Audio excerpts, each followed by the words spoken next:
ইরানের বিরুদ্ধে যুদ্ধে কি একাই পারবে ইসরায়েল? কারণ সমরবিদরা জানিয়েছেন যে কোনো সময় আবারও শুরু হবে ইরান এবং ইসরায়েলের মধ্যে তুমুল যুদ্ধ।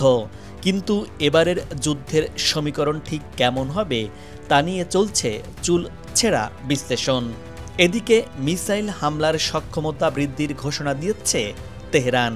ইরানের আকাশ এবং সীমান্তে শত শত মিসাইল স্থাপন করেছে ইরান, যার ফলে পুরো মধ্যপ্রাচ্য জুড়ে উত্তেজনা বিরাজ করছে। এমন পরিস্থিতিতে কোন পথে হাঁটবে ইসরায়েল? ইরানের বিরুদ্ধে সাম্প্রতিক 12 দিনের যুদ্ধে দেশটির সামরিক শক্তি সম্পর্কে হাড়ে হাড়ে টের পেয়েছে ইসরায়েল। ইউরেনিয়াম ব্যবহার করে পারমাণবিক অস্ত্র তৈরির কাজ চালিয়ে যাচ্ছে তেহরান। জাতিসংঘের পরমাণু সংস্থা IAEA-এর এমন উস্কানিমূলক বার্তার পরই 13 জুন ইরান জুড়ে হামলা চালায় ইসরায়েলের সামরিক বাহিনী, যার মাধ্যমে শুরু হয় দুই পক্ষের তুমুল সংঘর্ষ। পাল্টা জবাবে ইরান দেখিয়ে দেয় দেশটির আত্মঘাতী ড্রোন এবং ব্যালিস্টিক মিসাইলের শক্তি।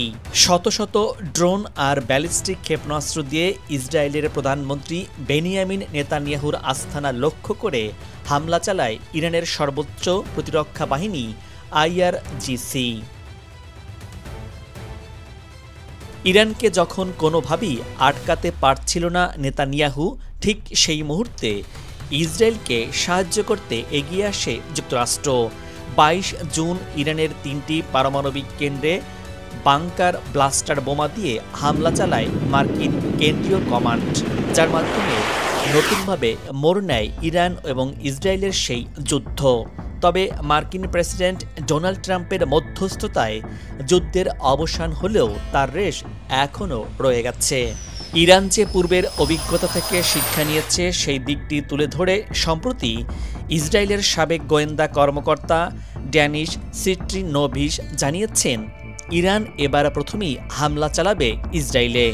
ইরানের সামরিক ক্ষমতা অনেকের ধারণার চেয়েও শক্তিশালী। যুক্তরাষ্ট্র ইরানের ইউরেনিয়াম সমৃদ্ধকরণ ও ক্ষেপণাস্ত্র সক্ষমতা কমিয়ে আনার প্রতি মনোযোগী, আর ইসরায়েল সংঘাত চায়। তাই কয়েক সপ্তাহ কিংবা মাসের মধ্যে দুই পক্ষের মধ্যে তুমুল যুদ্ধ বাঁচতে পারে।